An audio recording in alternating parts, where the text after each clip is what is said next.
Bonjour, c'est Caroline du blog vous et nous sur la route.com. Je vais aujourd'hui réaliser avec vous un kouglof. Je crois qu'il s'agit de la première spécialité alsacienne que m'ont fait découvrir mes beaux-parents et du premier plat alsacien que j'ai appris à réaliser pour faire plaisir à mon mari qui l'adore. Dans la famille de mon mari, le kouglof se déguste lors du petit déjeuner accompagné de sucre glace. Mais on peut le consommer à tout autre moment de la journée avec toutes sortes d'accompagnements. Pour réaliser cette recette, il vous faudra 500 g de farine. Je préfère la farine T55 bio. 125 g de beurre. Du sucre. 3 pincées de sel. 2 œufs. 30 g de levure de boulanger. 150 g de raisins secs. Mais ces raisins secs sont optionnels. 250 ml de lait et une quinzaine d'amandes entières pour décorer le kouglof si vous le souhaitez. Pour commencer, nous allons couper le beurre en morceaux, le placer dans un grand bol, ajouter le lait,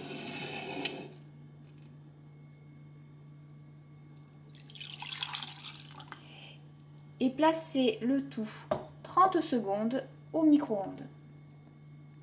Voilà, le lait doit être tiède mais pas chaud. Nous allons mélanger le tout pour bien répartir la chaleur. Puis nous allons ajouter la levure et la laisser fondre 30 minutes dans le lait et le beurre. Pendant ce temps, nous allons placer les raisins secs dans une casserole. Nous allons couvrir d'eau froide et porter à ébullition. Voilà, l'eau commence à bouillir. Vous pouvez alors éteindre le feu et poser un couvercle sur votre casserole, puis laisser les raisins gonfler 5 minutes. Nos raisins ont gonflé, nous pouvons les retirer de la casserole et les laisser égoutter sur un torchon. Nous pouvons à présent verser la farine dans un grand saladier, ajouter le sucre, mélanger un peu, creuser un puits dans lequel nous allons casser les œufs.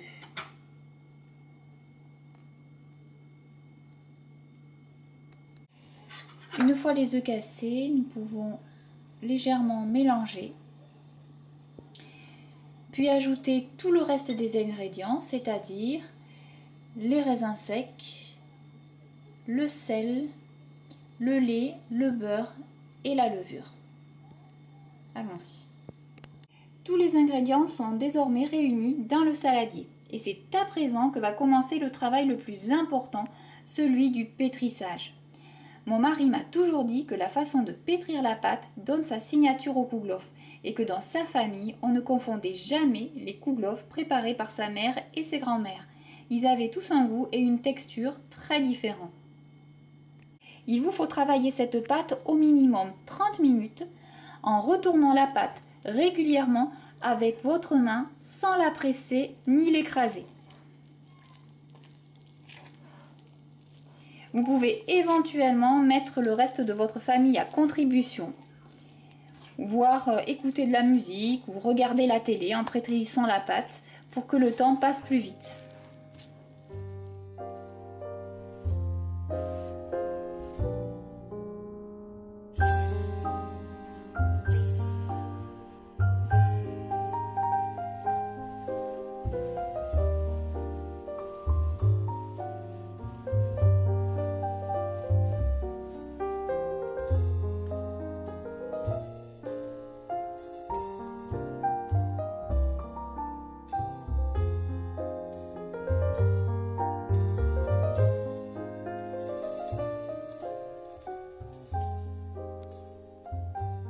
Au bout de 5 minutes de pétrissage, La pâte commence à prendre forme et consistance. Allez, plus que 25 minutes pour qu'elle soit enfin prête.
Et voilà, notre pâte est pétrie. Je la trouve très belle. Elle a déjà commencé à gonfler, ce qui est bon signe. Il faut à présent la laisser lever 2 heures dans un endroit chaud. Aujourd'hui, je vais la laisser lever derrière une vitre ensoleillée, recouverte d'un torchon et à l'abri des courants d'air. En hiver, je préfère la laisser lever près de la cheminée ou à l'étage, près du conduit de la cheminée.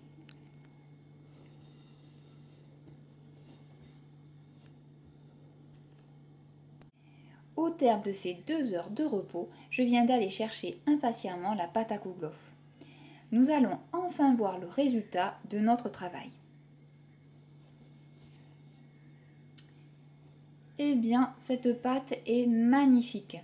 Loin de se reposer, elle a en fait bien profité et me semble 3 à 4 fois plus volumineuse qu'au départ.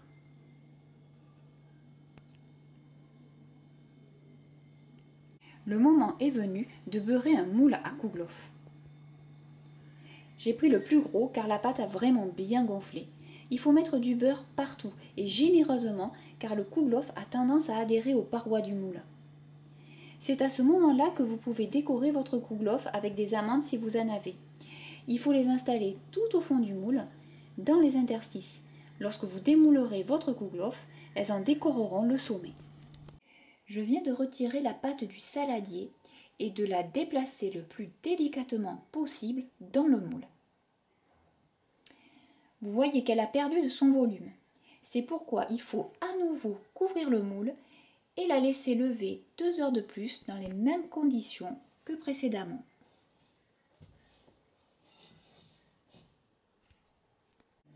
Il est temps désormais de préchauffer votre four à 180 degrés.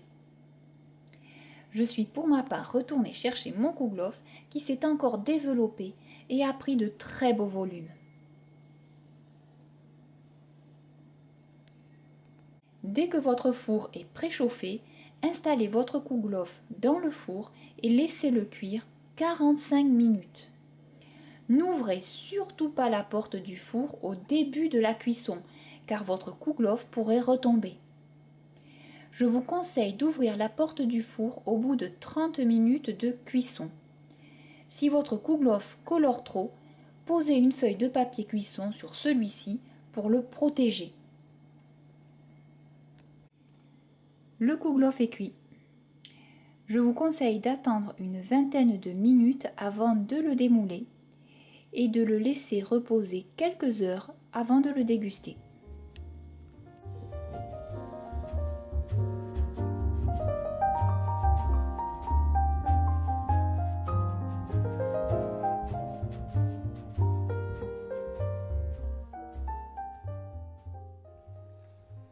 J'ai profité d'un reste de levure de boulanger pour faire confectionner un petit kouglof à ma fille qui a elle-même travaillé sa pâte pendant 30 minutes.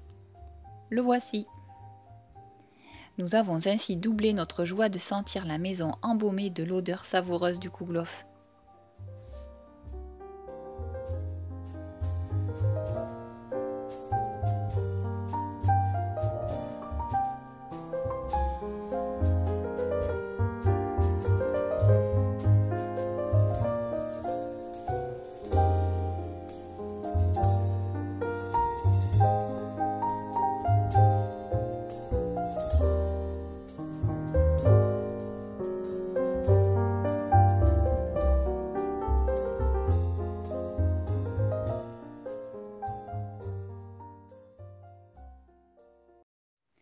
J'espère que cette recette vous a plu et vous a donné envie de confectionner à votre tour votre propre kouglof. N'hésitez pas à me donner votre avis et à partager cette vidéo. À très bientôt sur mon blog vous-et-nous-sur-la-route.com.